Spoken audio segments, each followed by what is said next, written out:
Today we're going to be talking about the Blackmagic 12G Video Assist. And spoiler alert, this monitor is not for everyone. So about a year ago I made a video about this monitor, and for the most part, everything that I said in that video still holds up. Now because of the awesome community that we're growing here on this channel, one of you guys did point out something that I was very wrong about, and we will talk about that later on in this video. Next, I want to say that this video is not sponsored. I've actually had to buy this monitor twice because last year after making that video, I sold that monitor and now I bought it for a second time. So first let's talk about the design of this monitor, because I really have liked this compared to all the other monitors that I've used. They do sell a 7-inch version of this monitor. Today I have the 5-inch, and I really have found myself to like the 5-inch version because I'm able to get everything that I need out of this small body, even though I don't have the extra ports. All the holes around this monitor make it very easy for mounting this guy in a bunch of different ways, and as you can see on this monitor, I do have my own quick release system, which I really love to use, from taking the monitor off of my camera to also mounting it and using it with my Ronin RS2 gimbal. You can plug in any SSD to record for very long times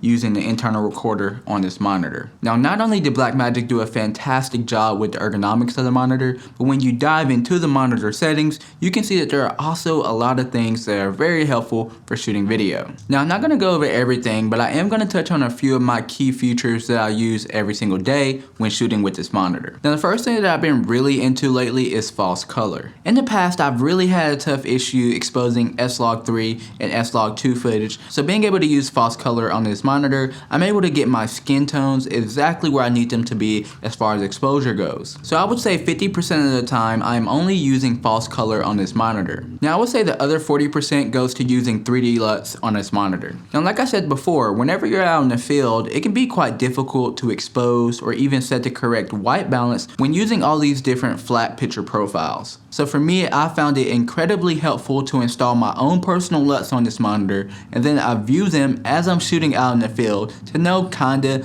what my image is gonna look like after I edit it in post. Now it's not often that I go to manual focus when using my Sony FX3 and this monitor, but when I do want to do that, I oftenly use focus peaking on this monitor, which is very helpful whenever you're trying to nail focus while shooting. Now the next feature that I really love and enjoy is being able to monitor my audio on a bigger screen. So every single time I'm setting up to make these YouTube videos or I'm out shooting with the client, I will run a long HDMI cable from my camera to this monitor so that I can monitor my audio while shooting. Now it's very nice that you have the headphone jack on the side to do this, and typically what I'll do is start off my shoots by using headphones, and then I'll take them off so that I can be engaged with the person I'm interviewing, and then I'll just monitor the audio levels on screen, and so far I haven't had any issues doing that. So in my last video I made a very big deal about the fact that I couldn't record Blackmagic Raw from my Sony FX3. Now after making that comment in the video, I had a few of you guys tell me that it's not Blackmagic's fault that you can't record Blackmagic Raw with the Sony camera.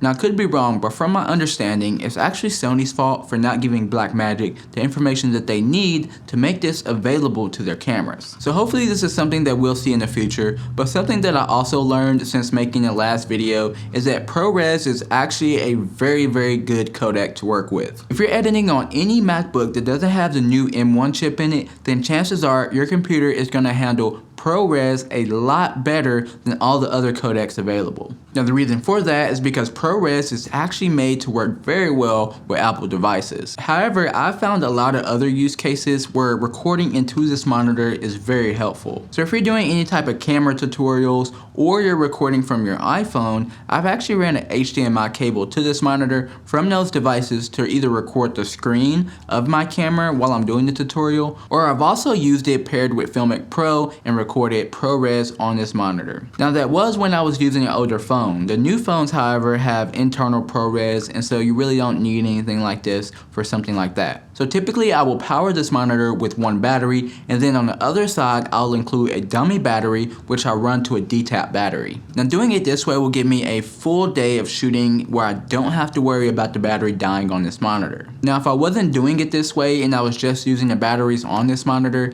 I would be looking at probably about an 1 hour and 30 minutes, and that's not with recording internally on this monitor. So before I came up with this D-tap solution, I did have to go buy a bunch of extra batteries, and if you're someone who's also going to be powering this guy for batteries, I recommend that you do the same. So for the most part, I still strongly feel the same about this monitor compared to my last year's video. And the reason why I say that is because last year when I had this monitor, I was a completely different content creator. At the time, I wasn't making as much money as I'm making now on the shoots that I do, and because of that, I couldn't really justify the price tag that I paid for this monitor. So like I said in that video, I was able to use tools that I already had, like the Raven Eye, and get the same exact results that I was using for this monitor. Now that I've gone as a content creator and I make a lot more videos, especially like documentary type videos, I found this to be incredibly helpful. Now I've tested out a ton of monitors all over the world for the past 2 years, and I can honestly say that this has been my favorite monitor. That being said, I do want to say again that I am not sponsored. However, if you would like to purchase one of these monitors, I would really appreciate it if you use the links below in the description. If you're a content creator like myself who makes videos in a studio environment, then I strongly recommend that you check out this series that I'm currently in,